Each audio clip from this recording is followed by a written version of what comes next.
जैसे जैसे 30 नवंबर का दिन नजदीक आ रहा है, वैसे वैसे सिग्नेचर व्यू अपार्टमेंट में रहने वाले निवासियों की और डीडीए के अधिकारियों की धड़कन तेज होती जा रही है। एजेंसी द्वारा जारी एक आदेश के अनुसार दिल्ली विकास प्राधिकरण डीडीए के अधिकारियों की एक टीम हर शुक्रवार को मुखर्जी नगर में संरचनात्मक रूप से कमजोर सिग्नेचर व्यू अपार्टमेंट में तैनात रहेगी, ताकि निवासियों को निकासी और किराए के समझौते से संबंधित कागजी कार्यवाही में मदद मिल सके। आईआईटी दिल्ली की रिपोर्ट में इस इमारत को रहने के लिए असुरक्षित पाए जाने के बाद इसे गिराने की तैयारी है। निवासियों ने डीडीए से कहा है कि जैसे ही 70% से अधिक मालिक समझौते पर हस्ताक्षर कर देंगे, किराए शुरू करने पर विचार करेंगे। निकासी समझौते में डीडीआई ने उल्लेख किया है कि सभी 336 परिवारों द्वारा समझौते पर हस्ताक्षर करने के बाद वह मालिकों को किराए का भुगतान कराना शुरू कर देगा। डीडीए ने यह भी कहा है कि वह उच्च आय वर्ग के फ्लैट मालिकों को प्रति माह 50,000 और मध्यम आय वर्ग के फ्लैट मालिकों को 38,000 का भुगतान करेगा।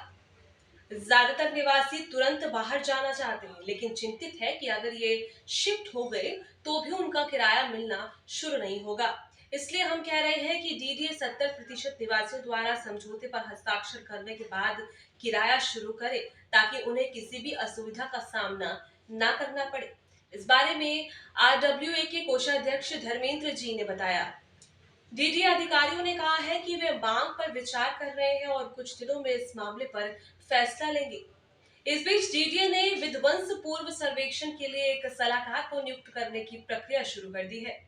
हम टावर को अंतिम रूप से खाली कराने के लिए नवंबर के अंत तक की समय सीमा पर विचार कर रहे हैं।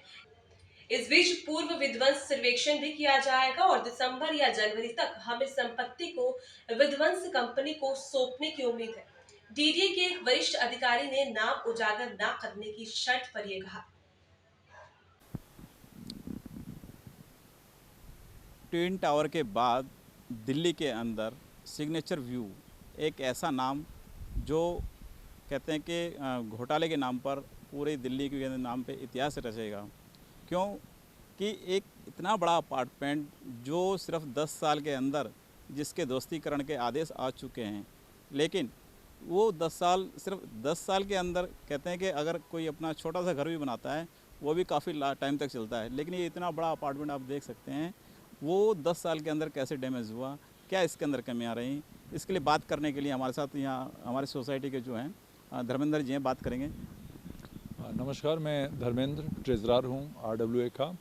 ये सोसाइटी 2010 में बनी और 12 में अलॉट हुआ। 13 से ही गिरने की प्रक्रिया शुरू हो गई। सारे न्यूज़पेपर, सारे न्यूज़ चैनल्स में आए। फिर आईआईटी दिल्ली ने इसका सर्वेक्षण किया, 300 सैंपल लिए और जो रिपोर्ट दिया वो कहा कि ये पूरी सोसाइटी डिसमेंटल वैकेट करके डिसमेंटल किया जाए।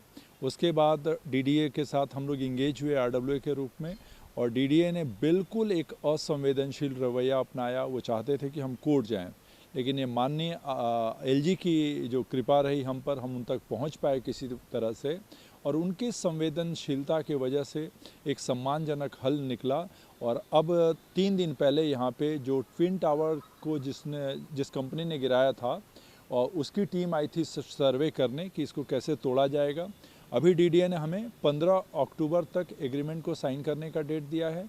उसके बाद 45 दिन अर्थात 30 नवंबर तक इसे खाली करने का हमें नोटिस दिया है। सर, आप एक बात बताएं कि एक इसमें एक मुद्दा ये भी चल रहा है कि किराए को लेकर के एलजी साहब से या डीडी से आपकी बातचीत चल रही है और जो लोग जा चुके हैं वो अपने हिसाब से कह रहे हैं और जो यहाँ लोग रह रहे हैं वो अपने हिसाब से कह रहे हैं, तो इसका क्या हल कुछ निकलेगा? हम लोग माननीय एलजी साहब से अपॉइंटमेंट मांगे हैं, उम्मीद कर रहा हूँ आएगा। एक ही मुद्दे पे सिर्फ ये सारी बात अटकी है कि डीडीए कह रहा है कि जब पूरे 336 लोग खाली करके जाएंगे तब हम रेंट देंगे और यहाँ से 85 लोग ऑलरेडी जा चुके हैं क्योंकि सीलिंग गिर रहे हैं, किसी के वॉल्स गिर रहे हैं और यहाँ के लोग कह रहे हैं कि जैसे जैसे लोग खाली करते जाएं वैसे वैसे आप देते जाएं।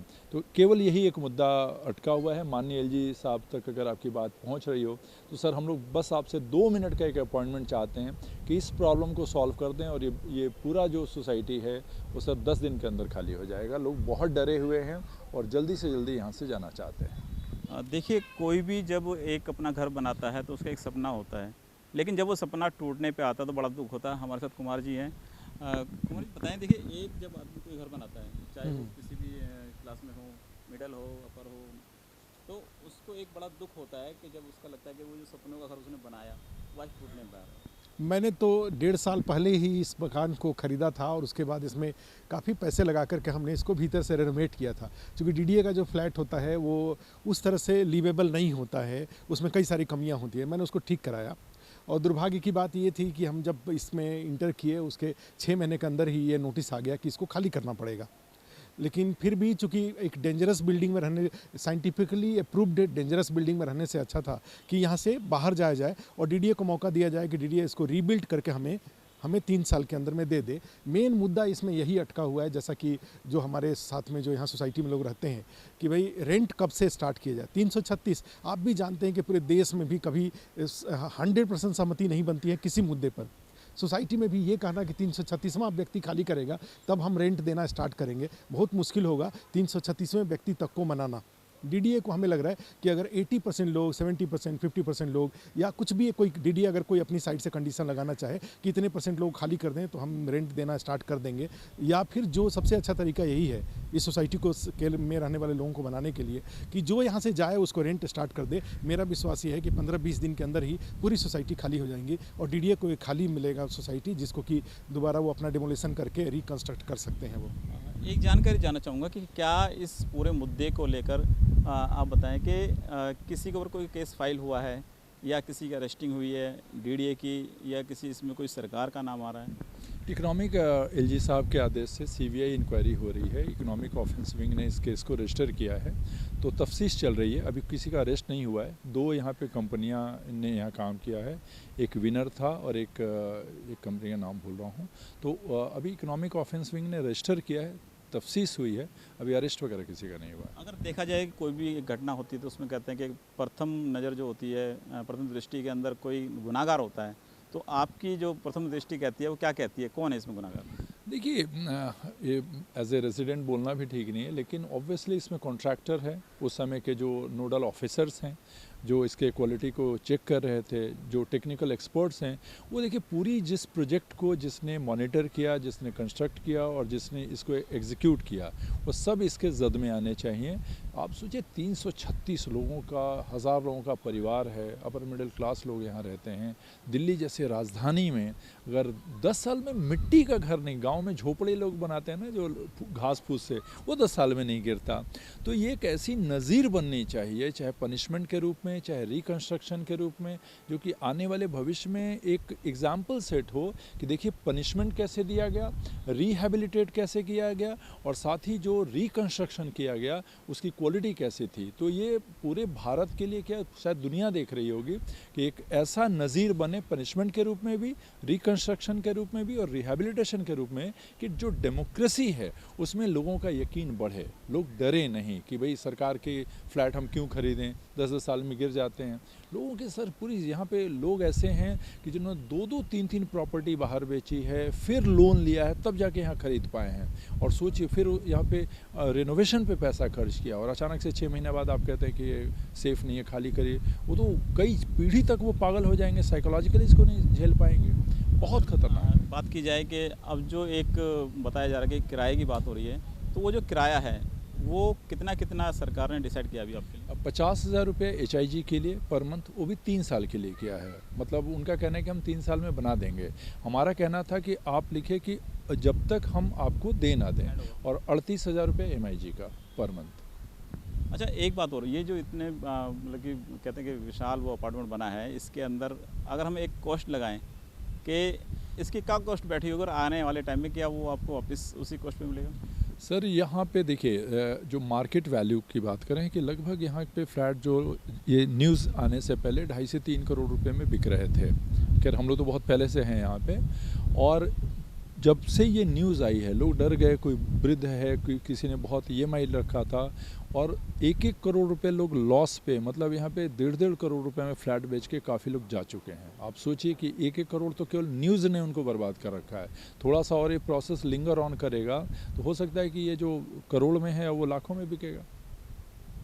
इसमें सबसे हमारे जो रेजिडेंट है उनका एक बहुत बड़ा कंसर्न ये है कि पीछे जो हुआ सो हुआ, कम से कम आगे हमारे बिल्डिंग इस तरह से बनने चाहिए जैसे कि आगे किसी बड़ी कंपनी टाटा कंस्ट्रक्शन या जैसे 2-3 साल के अंदर में हमें लग रहा है कि संसद भवन बन गया, तो उस तरह से किसी रिप्यूटेड कंपनी को इसमें डीडीए इन्वॉल्व करे और उसके बाद जो लेटेस्ट टेक्नोलॉजी है उसको यूज करके अगर इस सोसाइटी को दोबारा बनाया जाए तो स्वाभाविक रूप से जो रेजिडेंट है उनका कॉन्फिडेंस रहेगा, आसपास के लोगों का भी कॉन्फिडेंस रहेगा। चूँकि ये टूटेगा तो आसपास के लोग भी परेशान होंगे। तो ये भी बात है कि आगे के लिए भी आपके न्यूज़ चैनल के माध्यम से जो भी अथॉरिटी है उसके पास कि आगे रिकंस्ट्रक्शन का जो प्रोसीजर है उस प्रोसीजर को इस तरह से करें जिससे कि कोई रिप्यूटेड कंपनी इसमें इन्वॉल्व हो और एक नई मिसाल बना के दे यहाँ पे best construction best technology use करके, और ऐसा दे कि जो दोबारा हमें इसमें कुछ कहा जाए एक तरह से रिकंस्ट्रक्शन कुछ कराने की या कोई चेंज कराने की जरूरत ना पड़े। वर्ल्ड क्लास का जो सोसाइटी है, फ्लैट है, उस तरह के बना के हमें दे, तो हमें अफसोस नहीं रहेगा। कि देखिए ये पूरा डीडीए के ट्रस्ट डेफिसिट का मामला है। डीडीए पहले से ही बहुत बदनाम है, सर्वे में आते हैं कि करप्शन है, ये है, लेकिन डीडीए के लिए भी एक पाप धोने का मौका है कि एक ऐसा काम करके दिखाए कि लोग यकीन कर सकें। पूरी दिल्ली की प्रॉपर्टी डेवलप करने का अधिकार डीडीए के पास है। डीडीए का क्या इमेज गया होगा, तो मैं एलजी साहब जो डीडीए के चेयरमैन हैं उनके माध्यम से कहना चाहता हूं कि ये पाप धोने का और इमेज को ठीक करने का एक ईश्वर ने मौका दिया है और डीडीए इसका लाभ उठाए। हाँ, देखिए कितना भय है लोगों के अंदर के, और एक विश्वास जो होता है, कहते हैं एक विश्वास जब ख़त्म हो जाता है तो हर इंसान के अंदर अविश्वास की भावना पैदा हो जाती है। और अब आप ये देख सकते हैं, देखिए कितनी बड़ी बड़ी इसके अंदर तरार चढ़ी हुई हैं, पूरी यहाँ से लेकर ऊपर तक देखें तो आने वाले टाइम में जो लोग हैं जब कभी भी सरकार की कोई बिल्डिंग लेने के लिए सोचेंगे तो उनके मन में एक अजीब तरीके का भय होगा, एक अजीब तरीके का डर होगा। डर ये होगा कि कहीं ऐसा ना हो कि हम अपने पूरे जीवन की कमाई इसके अंदर लगा दें और वो कमाई 6 महीने के अंदर मट्टी में गिनती हो जाए। क्योंकि जैसा भी आप इन्होंने बताया कि जो एक मार्केट का रेट है वो कम से कम 2-2.5 करोड़ का है, लेकिन लोग 1-1 करोड़ के नुकसान को देकर भी इससे अपना बेच के जा रहे हैं।